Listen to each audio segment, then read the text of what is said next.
আজকে সকাল সকাল অনেক রকমের ফুল তুলেছি, স্নানটা সেরে পুজো করব। তবে তার আগে রান্নাবান্নাটা বসালাম। আর এদিকে সব তরকারিপাতি মা কাটা শুরু করে দিয়েছে। আসলে মা না কেটে দিলে এত শত রান্না এক হাতে করা সত্যিই খুব কঠিন। আর এদিকে কত ফুল তুলেছিলাম তখন তো আপনাদেরকে দেখালাম। তাই ঠাকুর ঘর সুন্দর করে সাজিয়ে পুজোটা দিলাম। পুজো দিতে দেওয়ার সময় যদি একটু ফুল বেশি থাকে মনটা ভীষণ ভালো লাগে। শিউলি ফুলের গন্ধ তো মাতিয়ে ওঠে মন। যাই হোক, এবার আপনাদেরকে দেখাই কী কী রান্নাবান্না হলো।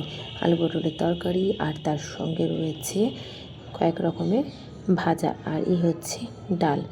আর যেহেতু আজকে শনিবার, তাই সব আইটেমই নিরামিষ। পনির আলুর তরকারি, আর এদিকে 3 রকমের ভাজা। এখন আমি তারপরে লাঞ্চ করলাম, করে কেনাকাটি রয়েছে সেগুলো গ্রসারি শপিং করতে নয়। প্রথমে কিছু ধূপকাঠি নেওয়ার ছিল, তাই ধূপকাঠি দেখলাম। আর কিছু আছে ছোটোখাটো বাজার, সেগুলোকেও করবো। প্লাস তার সঙ্গে দিকে বিস্কুট আনতে বলেছে, সেগুলোকে নিয়ে নেবো। আর ম্যাগি নিয়ে ঝটপট বাড়ি যেতে হবে, কারণ এরপরে আবার বাজার বেরোনো রয়েছে।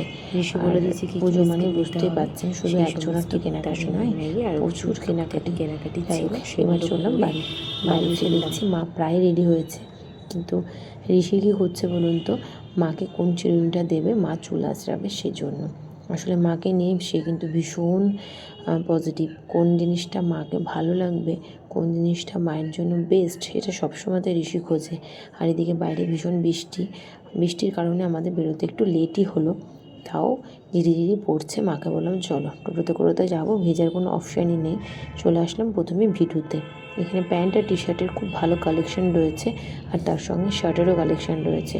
সব রকমই রয়েছে, তবে প্যান্ট, টি শার্ট এই কটা যেন আমার বেশি ভালো লেগেছে। আর এদিকে ভাই মানে ঋষির সোমমামা গেল ট্রায়াল রুমে। সে 2টো ড্রেস নিয়েছে, একটু ট্রায়াল দিয়ে দেখবে। আর ঋষিকে দেখুন কত শান্ত ছেলের মতন তার সুপুর কোলে চেপে বসে আছে। আর এই যে একটা করে পরে আমাদেরকে দেখাচ্ছে, রং বেরঙের আর কি বাহার চলছে। এখানে কেনাকাটি হওয়ার পর চলে আসলাম শাড়িকুটিতে। এখানে দিদার মামির জন্য শাড়ি নেওয়াচ্ছিল, তো খুব সুন্দর 2টো শাড়ি নেওয়া হলো। বেশ সুন্দর কালেকশন তো এখানে থাকেই, মানে শাড়ি মানেই আমি শাড়িকুটিটাকে বেশি প্রিফার করি। আর এদিকে মামা ভাগ্নের কাণ্ড দেখুন, দুজনের জল নিয়ে চলছে খুনসুটি। 3জনই ওরা আজকে একই রকমের গেঞ্জি কিনেছে, তাই 3জন বসে একটা ছবি তুললো। আর তারপরে এদিকে ছোট ছোট মামা আর ভাগ্নে 2জন বসেছে ভাত খেতে। আর ওইদিকে বাইরে সবাই মিলে ডিনার করছে, কিন্তু ওনারা 2জন একসঙ্গে বসেই খাবে।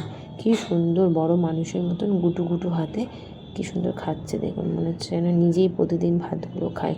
আসলে সমবয়সী কাউকে একটা পেলে ডিনার করার আনন্দটাই আলাদা।